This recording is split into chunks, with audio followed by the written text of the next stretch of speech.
Value. It is such a subjective thing that can differ from one person to another.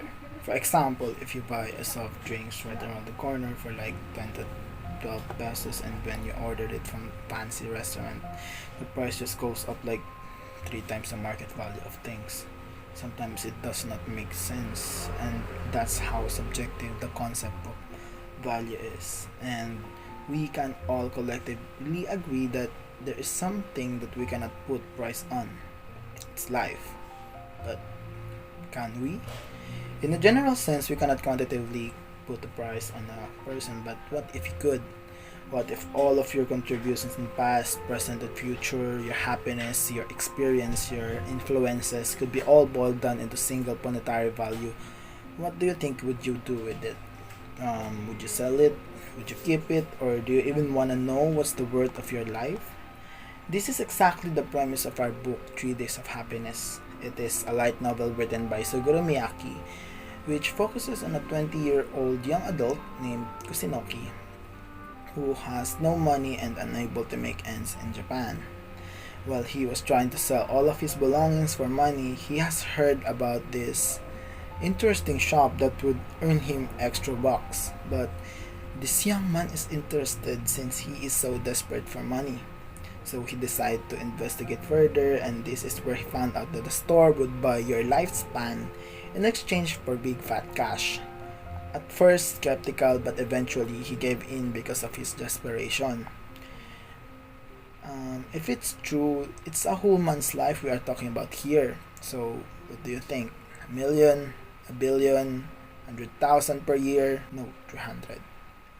Per year? No, 300 for the entire remainder of his life. Finding out he has only 30 years and 3 months remaining, he has decided to cash out all of the remaining years and leaving him with only 3 months. Of course, telling a person the exact date of how much he has only to live with it, and it may be result in a lot of disasters. To prevent this, he has also given an observer the exact same girl clerk that he has solved his life with. What follows is an introspective journey pondering themes such as potential or true happiness and what makes time valuable. I think that's the concise and shorter version of this book.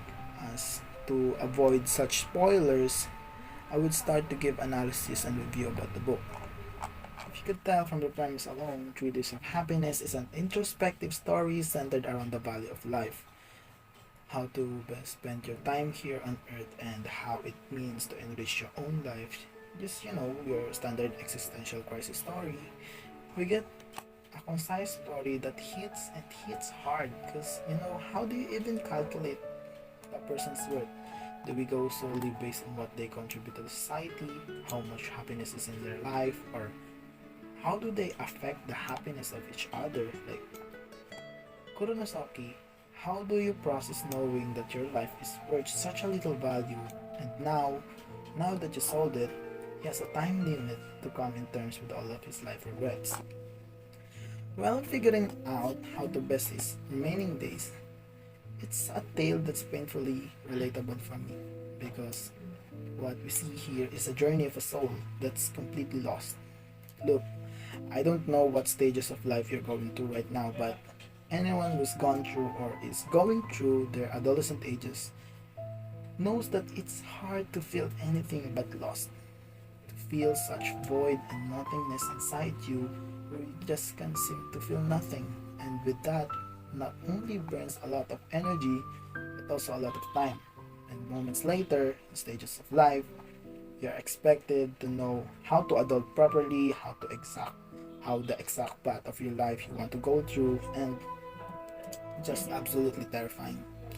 Some of us, through the trial of fire, may get a strange hold on how our own lives beat the past and set ourselves in the kind of life that we want. But some of us never get really to move on from the stage. And that's exactly what our main character finds himself in.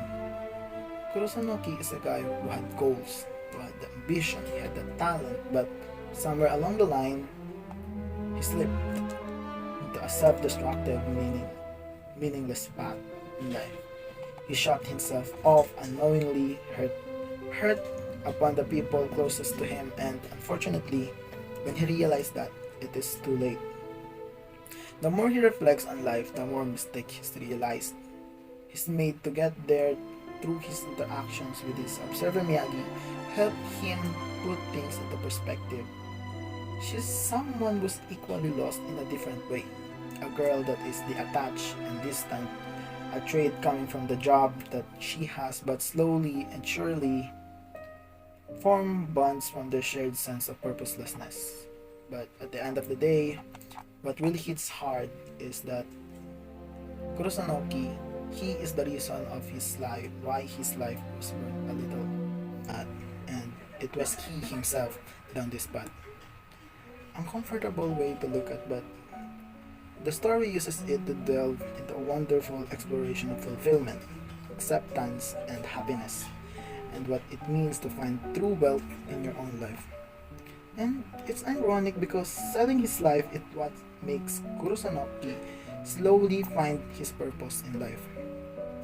He reaches rock bottom and uses it as a stepping stone to climb himself back up as he finds meaning in life that none of it lives more in the 3 months than he would ever have in 30 years. It brings more happiness to those around him than his previous lifetime of emptiness. And it is nothing short of powerful to see it all unfold. And something I really think that people should have a chance of experiencing. The story never really answers the questions of how to determine a life worth, but instead, it reminds you that that question exists.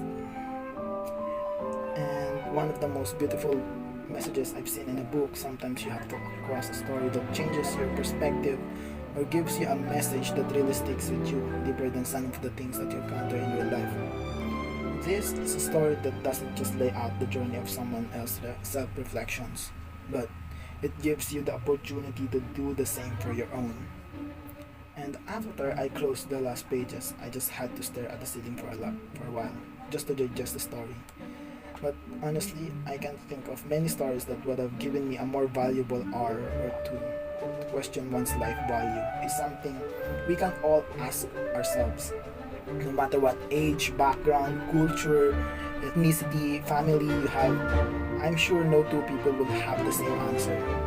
But if there's one thing that remains constant for everyone, it's that the only one who can have the effect on that value is you. You are the determining factor on how much value goes into your life. Monetarily or not tangible, intangible, you are the only person who has the ability to increase that value starting from today. And it's never too late to spark the change because no matter how little you may think you contribute to the society or how worthless you may think your life right now is, it has no bearing on what it will be on 10 years, 5 years, or even 2 months.